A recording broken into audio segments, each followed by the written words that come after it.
November 28, 1953. Room 1018A, the Statler Hotel, New York City. Just before 2 a.m., a man crashes through a closed window on the 10th floor. He falls to his death on the street below.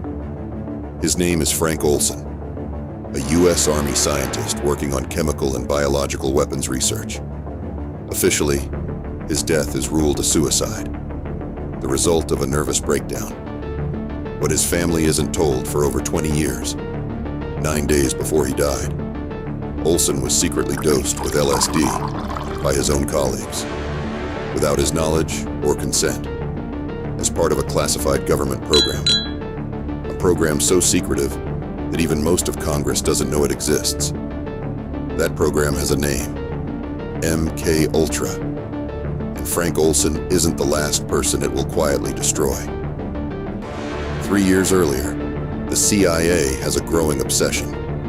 It's the early Cold War.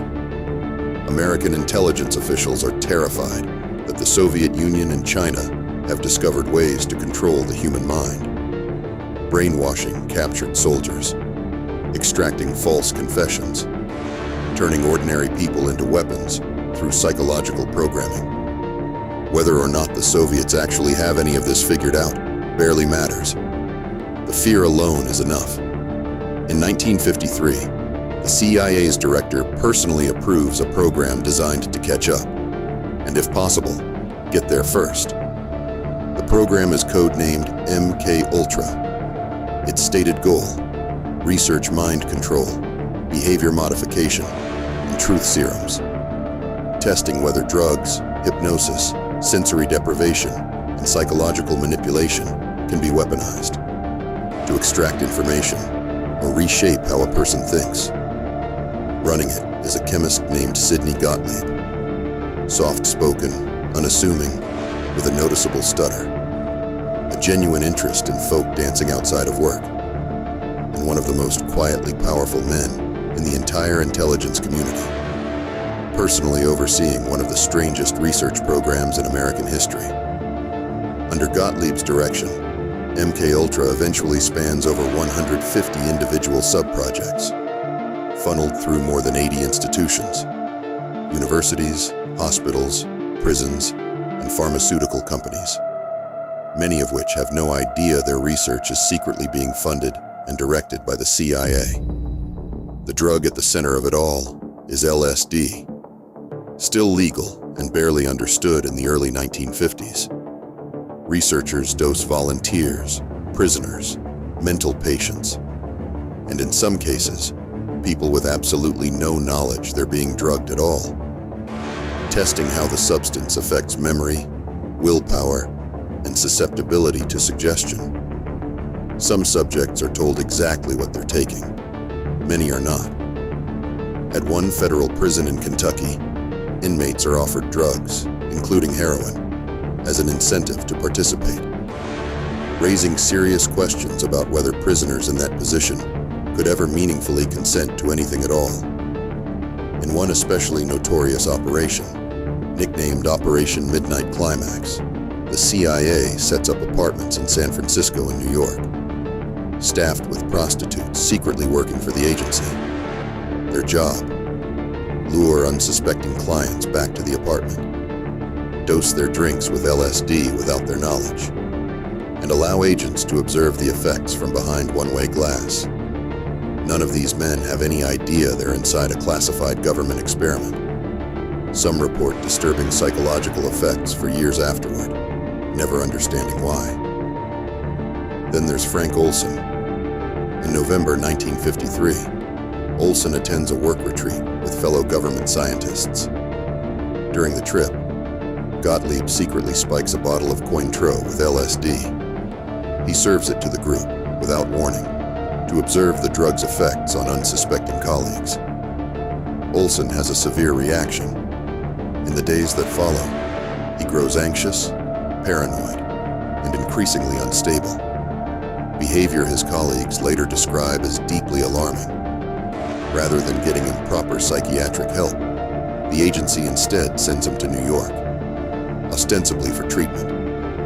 Days later, He's dead on the pavement outside his hotel room. For over 20 years, Olson's family is told simply that he jumped, the result of a breakdown nobody could have predicted. It isn't until 1975 that they learn the truth, that his own government secretly drugged him without consent, then failed to properly care for him afterward. His family later receives a formal apology from the White House itself.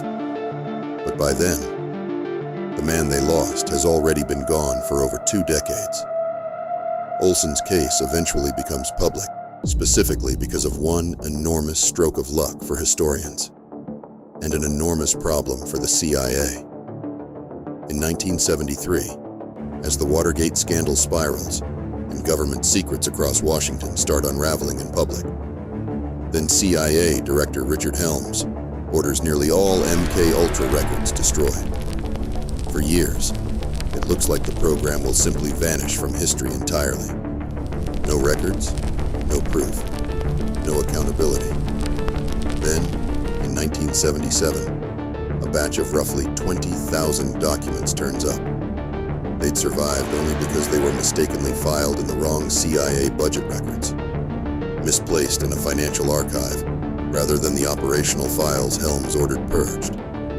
Those surviving documents, a small fraction of what once existed, become the entire foundation for what the public would eventually learn about MKUltra at all. By the mid-1970s, the American public and Congress are learning that the CIA has spent decades conducting activities far outside its original mandate. A Senate investigation, known as the Church Committee, is formed to dig into it.